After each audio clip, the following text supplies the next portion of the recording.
All right, guys. So, sorry, I don't have a camera on this computer, but I'm going to show you how to make your um, worksheets interactive. So, the first thing that we are going to want to do is you are going to want to go to your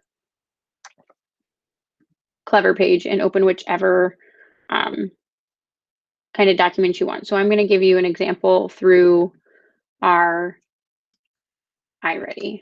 Okay. So, if we go to our Clever, we're going to go to iReady, and we're going to go to our place where we get our stuff. So my kiddos, for example, we are in lesson 1, and we will be doing session 3 tomorrow for our volume. So I'm going to get that student version. So I want the student pages because that's what we're going to work on. So they're going to have their book while I am um, presenting, or if you have a kiddo who doesn't have this material, um, you can also share it with them this way, or they have their book as well. But we're going to open this. Now, I do have a Mac. So when I open this, it opens up in a browser. For some of you, if it does that, you want to click this arrow so that you can download it.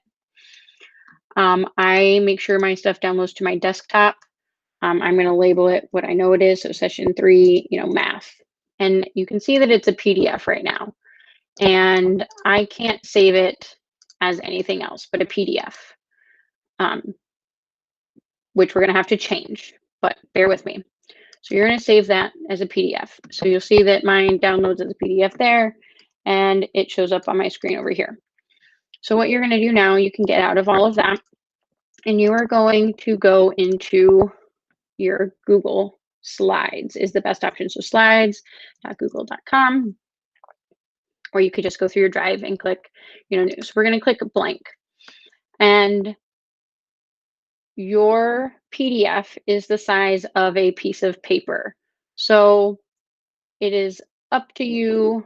I would change your size, your page setup. So you go to File, Page Setup, and I click Custom, and I do a page, right? 8.5 by 11. Make sure this says inches, just like your piece of paper. So now it's the same size. And now this will work with any sort of document, but what you want to do is go to like background. You'll choose an image, and I'm going to just prove a point to you for a minute. If you go to browse and I go to my desktop and I try to use this file that just says PDF, it will not allow you because it's not supported. You have to change the file to a JPEG. Now, for me, this is fairly simple with a Mac. Those of you that don't have a Mac, I am very sorry that this will be a little bit more difficult for you. But you bring up your PDF, okay? So here is my screen. Now, when you are doing this, you want to take a screenshot, which it takes a picture, okay? It takes a picture. So there's a few options on your Surface Pro. You can press and release the volume up and the power button at the same time. That'll take a picture of your entire screen. Then you would have that picture saved, okay?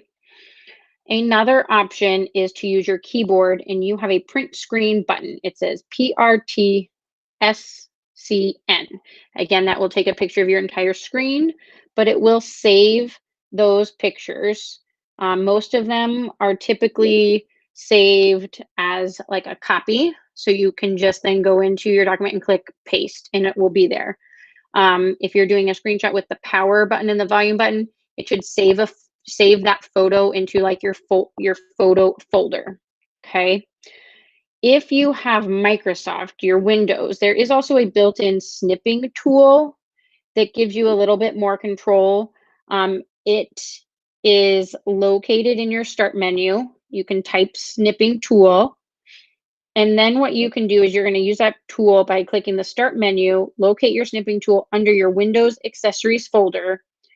And then once you launch that, it gives you like your click and drag, and you can actually click and drag what you want to take a picture of, which is similar to what I do on my Mac. So I can press certain buttons, and if you notice, I get this cursor shows up, and then I can take it and go over what I want, and it takes that screenshot and makes a little camera click, and then it shows up on my desktop. That is the best recommendation I have for you for the Surface Pro, is use Google, find your snipping tool. I'm sorry that I cannot show that to you, but it's essentially what I'm doing. I can press certain keys on my keyboard and I get this crosshair and I can click and drag over what I want and it takes a photo. If you have this ability, I'm going to show you this also in case you can do this. Preview is essentially like Adobe, but for Microsoft. So I actually can click File and I can click Export, and I'm on page 1, so I can literally say page 1 and I can export this as a JPEG. That's the type of file you need and want, is a JPEG. So I can do that easily, and again, it shows up on my desktop.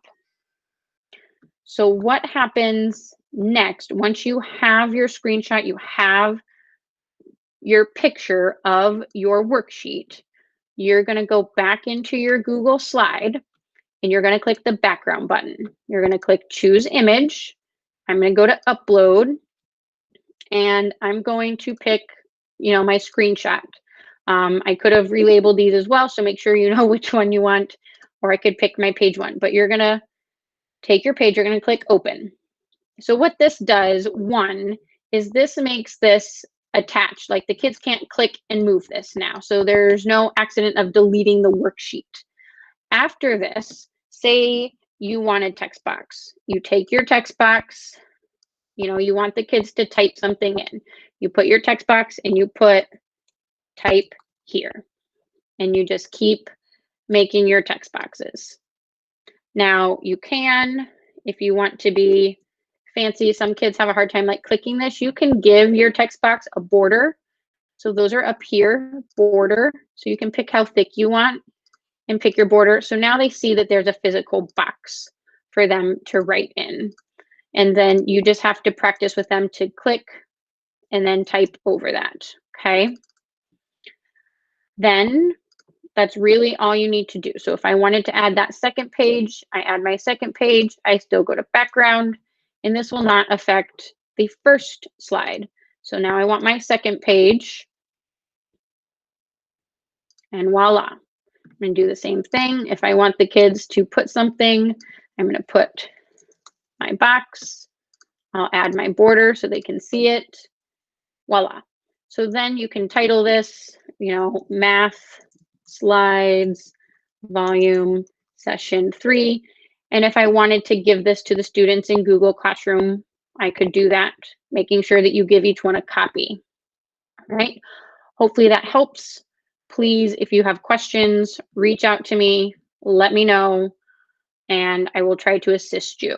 But for those Surface Pro users, please Google the snipping tool. That will be your best bet.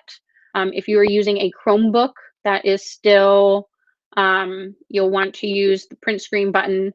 You can also Google, how to take a screenshot on a Google Chromebook. There are keyboard shortcuts.